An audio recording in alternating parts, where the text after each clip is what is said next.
Hello, everybody. It's Andrew here from the Culips English podcast. How's it going? This is bonus episode 109. And what I do here in the bonus episode series is I just tell you some stories from my everyday life.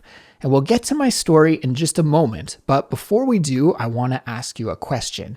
And the question may, on the surface, at first seem rather bizarre. Okay, the question is, what is your personal philosophy around killing bugs?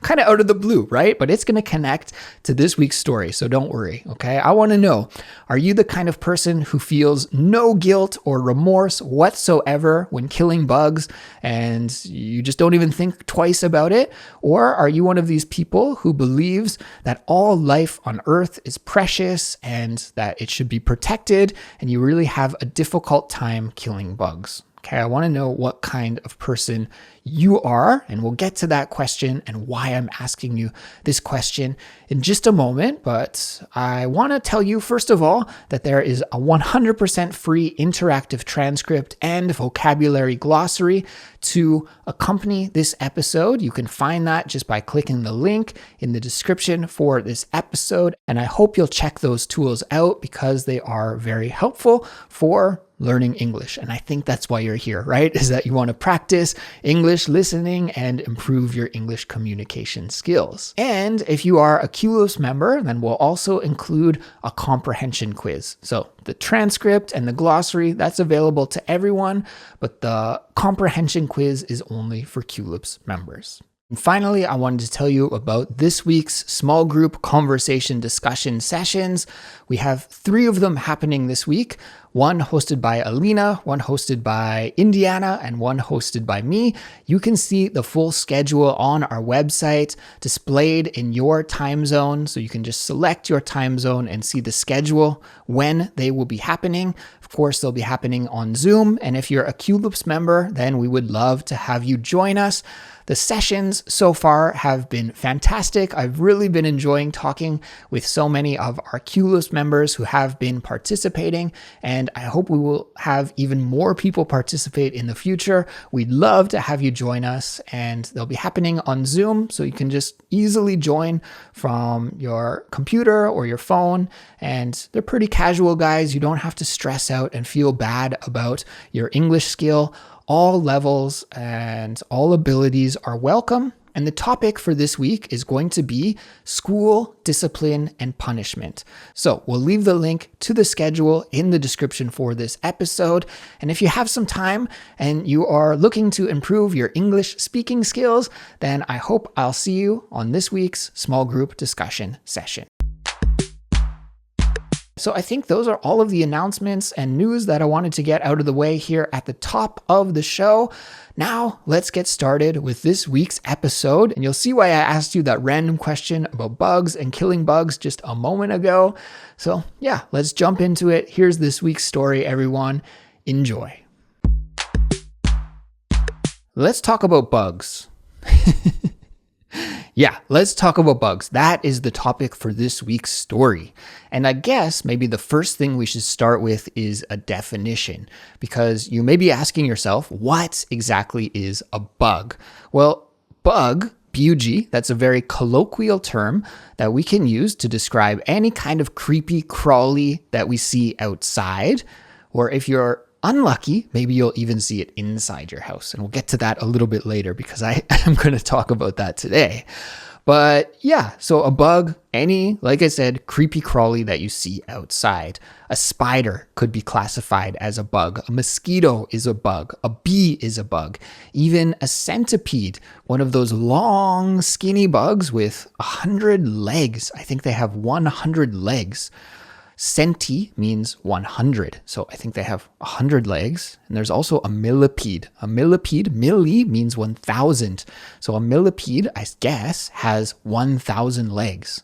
I'll have to Google and see if that's true later, but I think that's a fact. And, you know, as a runner, wow, I have a hard time with 2 legs, but if I had 1,000 legs, I could probably run much, much faster. So a little bit jealous of those little guys, but Anyways, that's not what I'm going to talk about today. I wanted to start with this definition because some people might be confused about what is the difference between a bug and an insect. An insect is a more precise scientific term that describes a kind of animal that has a body that's made into three parts. So it's got a head, it's got a thorax in the middle, and then it's got an end section as well, which is called the abdomen. And it also has just 3 sets of legs. So that's a more precise definition, an insect. It's not as all-encompassing as the word bug. So, a spider, for example, isn't an insect. So we'll stick with the word bug today because I'm not really a scientist and I don't know all of the different vocabulary to talk about all of the different kind of creepy crawlies that I'm going to talk about in today's story, but I am going to focus on bugs just in general. For me, here in the Northern Hemisphere, it is the summertime.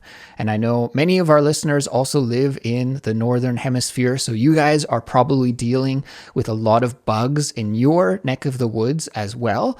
Our listeners in the South, maybe it's winter for you, so there aren't as many bugs these days that you have to deal with. But summer is really the bugs' time to shine, isn't it? They really come out in the summer. They're active in the summer, and then in the winter, and then in the fall, and in the spring, not as much. But here in the middle of the summer now, there are a lot of them. And I don't know if you've heard on the news at all, but here in Seoul, where I live, we have a very unique bug that is proliferating and taking over. And for the last 2 or 3 weeks, they have been everywhere.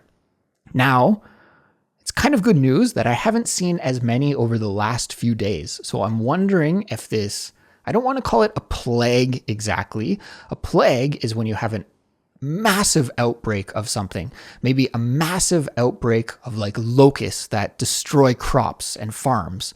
Or you could have a plague like in Europe during the Middle Ages, there was the Black Death, and that was a disease that killed so many people. Okay, that is a plague.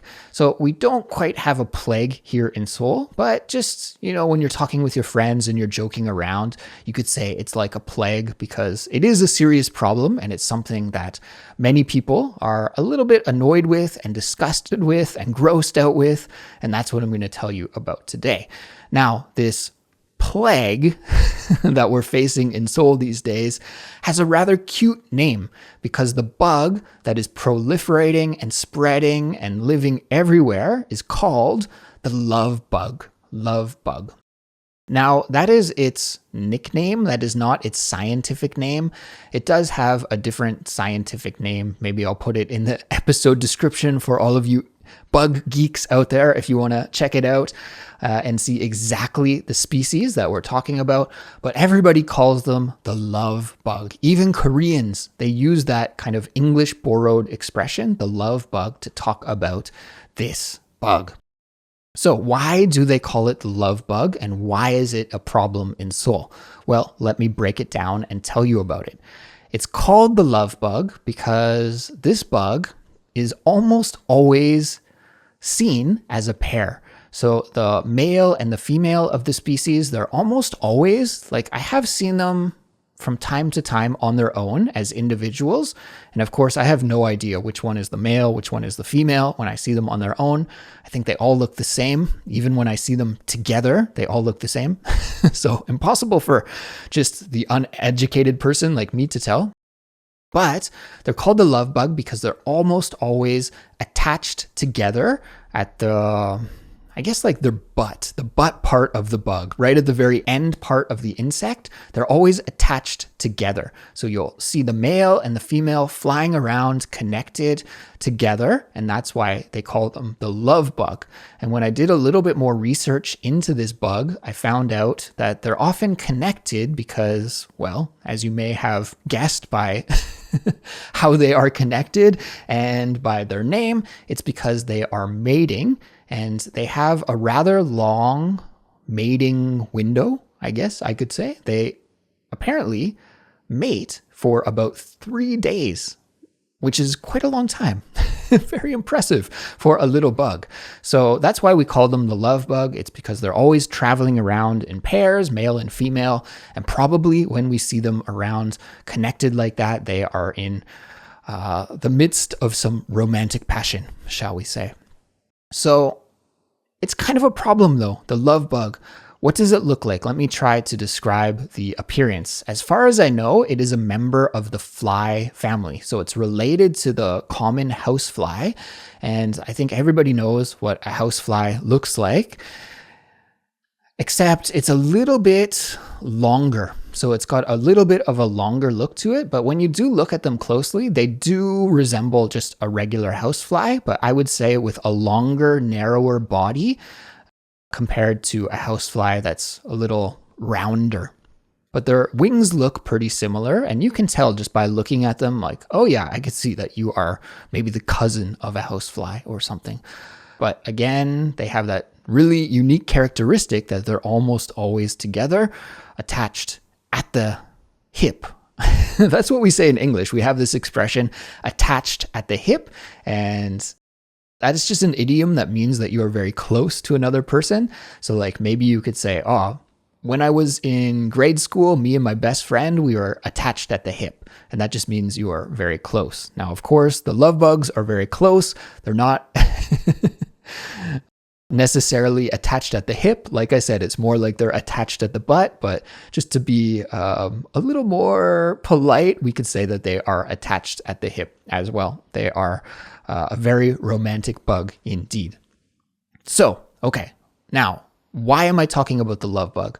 Well, I think I recall maybe a year ago or 2 years ago, during the summer, the love bug started to be a problem in Seoul. And I'm not exactly sure why this is. I think a lot of scientists have some guesses about why they're showing up these days more and more in Seoul.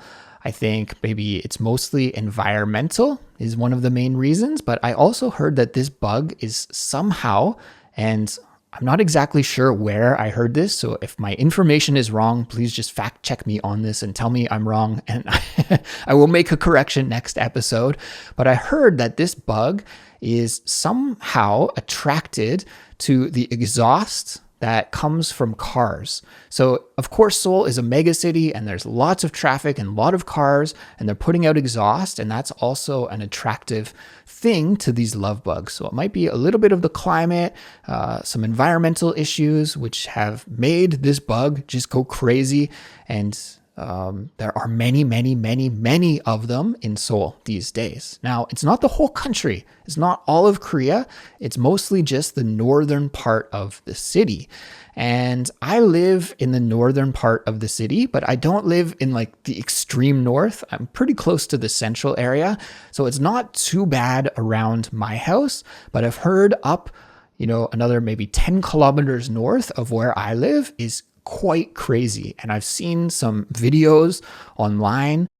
One of the premier mountains in Seoul is called Bukhansan. It's this big mountain. It's actually a national park just north of the city. And I saw some YouTube videos of some hikers on the mountain, and it was insane. Like the whole mountain was just covered in love bugs, like hundreds and thousands of them. It's really quite disgusting. Thankfully, here where I live in my neighborhood, there aren't too many of them, but I've been battling love bugs every day and killing a lot of them. Okay, so I wanted to ask you this question. This is a good point leading into this question. The question is, what is your personal policy for killing bugs? What is your personal policy for killing bugs? I know some people don't even think twice about it. It's just like any old bug, they feel fine with killing. On the other hand, some people are very sensitive about this and they think that all living creatures deserve respect and that we shouldn't kill them. And that is just a terrible thing to do, is to kill bugs. I guess I could say my answer to this question is that I'm somewhere in the middle.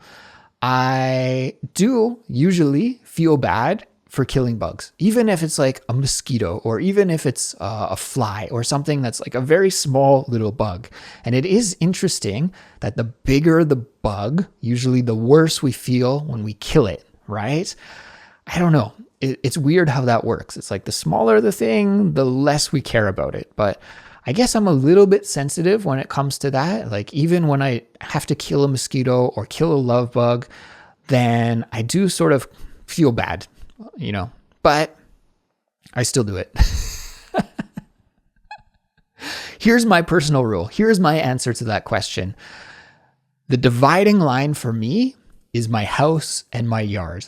If a bug comes into my house, to me, that's like it's intruding into my territory now. I don't go into the bug's house and hang out and, chill and bother them. So if they do that to me, then it's like, it's game over. It's on, and I'll go and kill the bug and make sure that it's out of my house. And of course, yeah, that just makes sense, right? We want to keep our home clean, and we don't want to have bugs finding a cool place to make a home and procreate and lay eggs and have babies and gross. So yeah, it's very, very sensible, I think, to kill bugs when they come into our homes. And depending on the bug, it's interesting too. A mosquito, of course, like they're terrible, right? They cause us pain and discomfort and an unpleasant itching sensation on our skin if we get bit by them. So mosquitoes, game over. I kill them, it's done. But some other bugs are beneficial, like spiders. Spiders eat mosquitoes. And although many people find spiders disgusting and gross, personally, I kind of think they're cool. So if I see a spider in my house, then usually, if possible, it's not always possible, but if possible, then I'll try and trap the spider and take it outside and let it go. And then I hope, like maybe in the garden, it will make a web and then catch mosquitoes and eat the mosquitoes. And we can kind of work together. We have a kind of symbiotic relationship in that way where like I help the spider and the spider helps me. So it depends on the kind of bug. But my philosophy in general is if it comes into my house, then it's game over for the bug and I'm going to kill it. I guess also my yard, and again, it depends on the kind of bug. We do have a small yard in my house, and my wife and I, we were out there hanging out the other day in our yard, and it was nighttime, and when we were just like sitting, chilling, chatting, we saw this cockroach run under our front gate. So it came from the street and it came into our yard, and my wife freaked out like, oh my God, it's a big cockroach. So I killed it and took care of it because it was affecting my quality of life. It was making my wife feel gross. And, to be honest, it made me feel gross as well. And that's not the kind of thing that you want. Again, like finding its way into your house, and it's gross, right? So you have to get rid of that kind of bug. Although I do have to say that the cockroach was bigger than like a mosquito, and you do sort of kind of feel bad, a little bit at least, about taking its life. I know if I were the cockroach, I wouldn't have wanted to be killed the way that I killed that cockroach. Even though it was a quick and hopefully painless death, still, it's just not a nice way to go. So I'm curious about you. What is your philosophy? Are you similar to me? Maybe you have a stricter rule than me. Maybe, for example, you don't kill any of the bugs that come into your house. Maybe you just catch them and take them outside and release them. I'm not sure. So let's get back to the love bug. As I said, there is a love bug explosion in Seoul. They're proliferating everywhere, and I have been killing so many of them. In fact, in our house, we have this special tool that my wife bought, and it looks like a tennis racket, but it's this kind of high-tech fly swatter. Like one of those old school fly swatters that's like made for killing flies, that usually has like this piece of plastic at the end and then a long metal neck, and then you can just whap, swap, swap and kill flies. Okay, it's kind of like that, but this is a newer take on it. It looks, like I mentioned, like a tennis racket, and you actually put a battery inside the handle, and then when you press these two buttons that are on either side of the handle, it puts a little bit of electricity into the racket part, and it's like this metal grating, and then you can hit a bug with it, and it eliminates the bug very quickly because it electrocutes it. And so this was a fantastic purchase because for whatever reason here in my new house, we're getting a lot of these love bugs actually coming inside. I'm not sure exactly how they're coming inside, but they're finding a way. And I think it's just because there are so many of them here in Seoul. Like, I don't know, probably I've killed about 100 this year so far that have come into our house. However, this fly swatter, this high-tech fly swatter, this tennis racket of electricity that I can use to kill the bugs has worked very well. And I think, it's helped us to take care of the problem. My wife has also taken to burning mosquito coils in our yard for a couple of reasons. Have you seen these things, these mosquito coils? I'm not exactly sure what it's made of exactly, but it's like a spiral and you light this spiral on fire and it just lets out this smoke. It burns very slowly. It's almost like an incense, like in the speed that it burns. But it kind of smells nice. Like when, when she burns one in the yard, we put it outside, of course, in our yard, and we burn them at night. And it helps to keep mosquitoes away.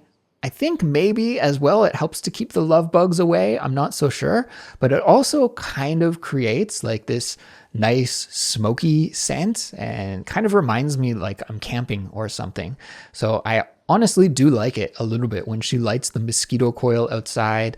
And of course, it's very hot here in the summer. So we have our windows and our doors open.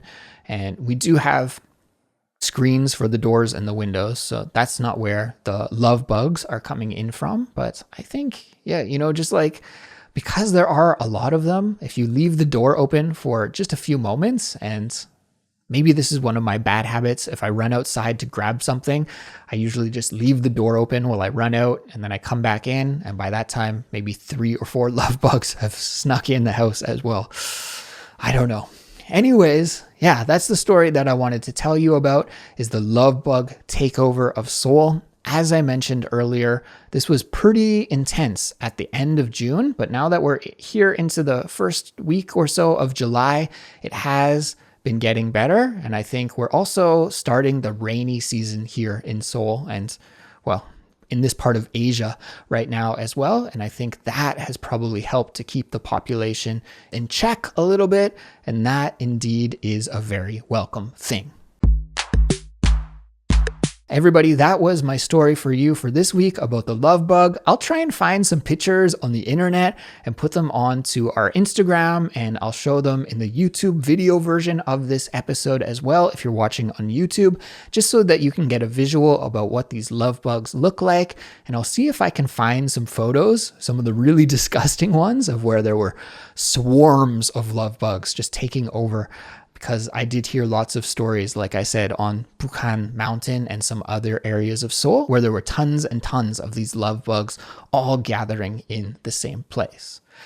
So I think that's going to bring me to the end of this story and the end of this episode, but I do need to give you a completion code before I leave. And, last week I talked about changing coins, and by the way, update on that story. I went to the bank on the designated day and I had no problems. I changed in my coins and I even had more coins than I was originally estimating that I had. So I was very happy with that, and the process went smoothly and it was actually quite easy and not a big deal at all. I guess the only thing that's a little bit uncomfortable and unfortunate about this process is that you can only do it that 1 hour a month. So that was a bummer, but I got rid of all my coins. And now I don't think, everything is so cashless these days that I don't think I'll have this issue ever again. It may have been the first and last time that I ever exchange coins for cash here in Korea. But in that episode, if you listen to last week's episode, it was about exchanging coins, and the completion code for that episode was coin. And after that episode, I had some people email me and message me and say, Andrew, we knew that the completion code was going to be coined because you mentioned that word like 100 times during the episode. So it was just very obvious. And so I thought, yeah, maybe I should try to use a completion code that's not quite so obvious. So let's say the completion code for today's episode is going to be tissue. Okay, tissue, like Kleenex, something that you would use maybe to blow your nose, tissue. And the reason that I'm going to go with the word tissue is that sometimes if you have a bug in your house that you need to kill, what do you use to kill it? Well, if you don't have one of those fancy electronic fly swatters, bug killers like I have, then maybe you would use tissue to kind of squish the bug and get it out of your house. Yeah. So let's go with the word tissue. If you leave this word in the comments, then I know that you completed this episode, and our Culips community will know that you completed this episode as well. It's a way just to flex and brag and say, hey, I did it, and to let me know that you did it. You can just leave the word tissue in the comments, or you could leave an example sentence using tissue. That would be cool as well if you want to push yourself and challenge yourself a little bit more. So yeah, let's go with the completion code tissue. Leave your comment on our Instagram or YouTube or Discord, whichever one you prefer, and I'll be waiting for your comments there. That's the end for this one, everybody. Thank you for listening. Have a great week up ahead. I hope too many bugs don't bother you. Happy English learning, of course, as always, and I'll catch you in the next episode. Bye-bye.